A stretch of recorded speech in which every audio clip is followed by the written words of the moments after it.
সুন্দৰ এই গছজোপা চিনি পাইছেনে এইজোপা এল'ভেৰা এইজোপা গছ চিনি পাইছেনে এইবিলাক গৰম হয় নাই এইবিলাক ঔষধীয় গছ হয় নাই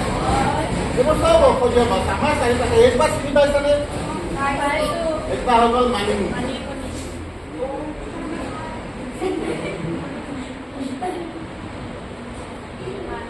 ভেদাইলতা দুপৰ টেঙা এংগেচি চালকুঁৱৰী মানিমুনি হা এল'ভেৰা অসমীয়া নামটো নাজানে মানুহে চালকুঁৱৰী বুলি কয় তাৰপিছত আৰু এজোপা খুব ভাল গছ আছে আমাৰ ইয়াত কষ্টাছ বুলি কয় জমলাগুটি বুলি কয় জমলাগুটি বা কষ্টাছটো ইনচুলিনৰ মানে হেৰি হিচাপে ব্যৱহাৰ কৰা হয় যিটোৰ ফলত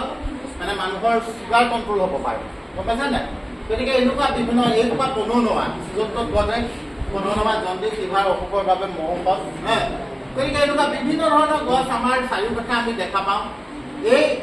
গছবিলাকৰ বিভিন্ন ধৰণৰ ঔষধীয় গুণ আছে যিখিনিৰ বিষয়ে বহুত মানুহে গমেই নাপায় গতিকে আমি কি কৰিব লাগিব এই গছজোপা চিনি পাইছেনে এইজোপা কি গছ এইজোপা চিৰতা তিতা বুলি কয় যে চিৰতা তিতাৰ গছ এইজোপা তুলসী গতিকে এনেকুৱা বহুত ধৰণৰ ঔষধীয় গছ আমাৰ অসমত পোৱা যায় গতিকে আমিও কি কৰিম সেই আমাৰ আশে পাশে পোৱা আমাৰ ইয়াত বিভিন্ন বৈদ্য কবিৰাজে কি ধৰণৰ ঔষধীয় গছ ব্যৱহাৰ কৰি আছে কি বেমাৰ সেইখিনি ইনফৰ্মেশ্যন আমি ল'ম লৈ আমাৰ ফালৰ পৰা ভালকৈ অধ্যয়ন কৰি আমি এটা ৰিপৰ্ট বনাম গম পাইছেনে কথাটো গতিকে সেইটোৱে হ'ব আমাৰ কাম প্ৰজেক্টৰ ঠিক আছে আমি অতি সোনকালে এইটো প্ৰজেক্টৰ কাম আমি আৰম্ভ কৰিম দেই ঠিক আছে হ'ব